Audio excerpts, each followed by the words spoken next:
Tęsėme ne tik šeštadienio rytą, bet ir mūsų kelionės nuotykius Bodrume.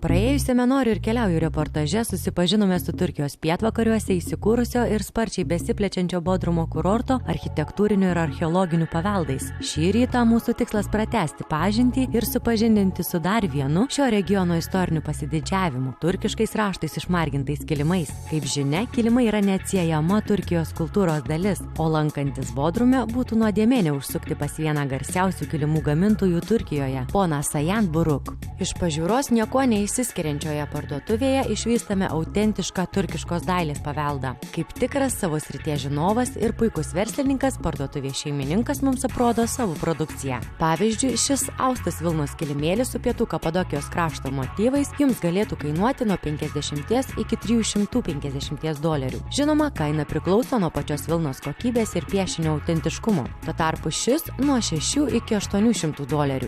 Dėmesio, ponas Sayan įspėja, jei prekeivis prašo $1000 už tokį kilimą, vadinasi jis nori žymiai per daug. Kilimų kainos, kaip ir jų kokybė, priklauso nuo audinio struktūros, spalvų, tačiau neišmanančiam kilimų audimo technikos tai įvertinti gana sudėtinga. But the good is good, what I want to show actually, which is very important. Bet ką aš jums tikrai noriu parodyti ir kas yra labai svarbu. Jūs gaunate tai, už ką mokate. Tai yra natūraliais dažais dažytas kilimas. And that I want to show because this is more classical 17th century. Ir dar vienas, kurį noriu parodyti, kadangi jis atspindi klasikinį 17 amžiaus Konijos dizainą. Šis audinys dažytas natūraliais dažais, yra grynos vilnos ir yra aukščiausios kokybės. Tai mano produkcija, todėl sąžiningai sakau, kad jo savikaina yra apie $700–730. Todėl už vieną kvadratinį metrą turėčiau prašyti $1200. Tokio paties dydžio kilimą anot pono Sayan jūs galite įsigyti ir už $500 ar $700, tačiau kokybė bus kur kas prastesnė. O štai vienas kvadratinis metras rankų darbo kilimo iš šilko kainuos nei daug, nei mažai – apie $3000 arba liaudiškai kalbant apie 7 bazinės algas Lietuvoje. Kol ekspresyvusis ponas Sayan entuziastingai demonstravo savo parduotuvės turtą, išsiaiškinome, jog dažniausiai į jo kilimų rezidenciją užsuka išsilavinę, menu besidomintys ir puikiai šio meno subtilybės išmanantys žmonės. Vieno svečio apsilankimas, pasakoja ponas Buruk, buvo lemtingas, o užsuko patsai Kuveito šeichas Nazir El-Zabah. Pastarasis pono Sayan paprašė pagaminti tokio dydžio kilimą, kuris į Turkijos istoriją įėjo kaip pats didžiausias rankų darbo turkiškas kilimas pasaulyje. Kilimo plotis 17 metrų, o ilgis 29,5. Šį vienos dalies rankų darbo kilimą, naudojant rišimo metodą vilna ant vilnos, gamino 9 merginos 3,5 metų. Šiandien šis didis meno kūrinys puikuojasi minėtojo šeicho pilyje, o juo vaikščiojo garsiausi pasaulio politikai ir oligarchai. Sayan Buruk tapo garsus visoje Turkijoje. Jo darbą aptarinėjo Turkijos spauda ir televizija. Na ir žinoma, gavęs galimybę pakalbėti Baltijos televizijos eteryje, ponas Sayan nepraleido progos ir nusprendė žiūrovams suteikti svarbios informacijos. Now, which is important, this is a television program. Which is very important, I am going to tell. While you are a tourist, you have to buy everything on your own. Jei jūs esate turistas, pirkite viską patys, be gidų ir kelionių agentūrų pagalbos.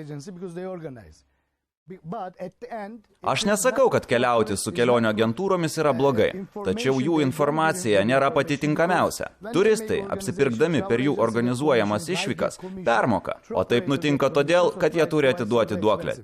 Tiek agentūrai, tiek gidui, tiek organizatoriui. Tai yra vienintelis dalykas, dėl ko turistai turėtų būti atsargus.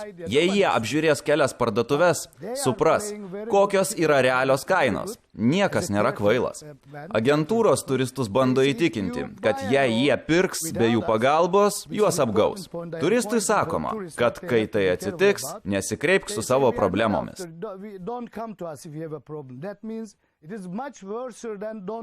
Tai dar blogiau nei sakytų, neik ir nepirk.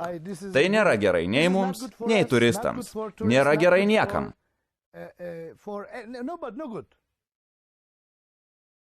Because tourists pay 5 times, 4 Per times. tokius apsipirkimus turistai permoka 4 ar 5 kartus. Aš žinau, ką kalbu. Šiuo bizniu užsiimu apie 28 metus ir nuolat su tuo kovoju.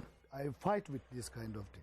Po naudingos ir įdomios pažinties su kilimu ekspertų Sajan keliamės į vos už 20 km esantį Gimišliuk pajūrio miestelį, kuris garsėja savo žvejybos uostu, įspūdingu saulėlydžiu ir jaukiais viešbutėliais. Jei pavartumėte nuo Bodrumo šurmulio, vietiniai sako, čia ideali vieta pailsinti ne tik kūną, bet ir sielą. Iš Bodrumo į čia galite atvykti viešuoju transportu. Bilietas neturėtų kainuoti daugiau 10 lyrų, tai yra 15 litų. Vasaros sezonu autobusai tarp Bodrumo ir Gimišliuk važiuoja kas 20 minučių nuo 7 valandos ryto iki 1 valandos nakties. Jei Bodrumas garsėja savo prabangiomis jachtomis ir jachtų klubų, tai Gimišliuk miestelis svarbus savo žvejybos uostu. Jis yra įsikūręs ant senovės miesto Mindos liekanų. Vieni turistai čia atvyksta pažvejoti, o kiti tik pasigardžiuoti, ką tik pagautos ir šviežiai paruoštos žuvies patiekalais. Paskutinį dešimtmetį šiame jaukumu ir romantika alsuojančiame miestelyje, kaip ir garsiose Bodrumo istorinėse vietose, vyksta kasmetinis tarptautinės klasikinės muzikos festivalis. Jis prasideda Liepą ir tęsiasi iki rugsėjo pradžios. Šis renginys sutraukia minias meno gerbėjų. Todėl, jei planuojate atostogas Bodrumo apylinkėse šiuo laikotarpiu, viešbučio kambarį patartina užsisakyti iš anksto.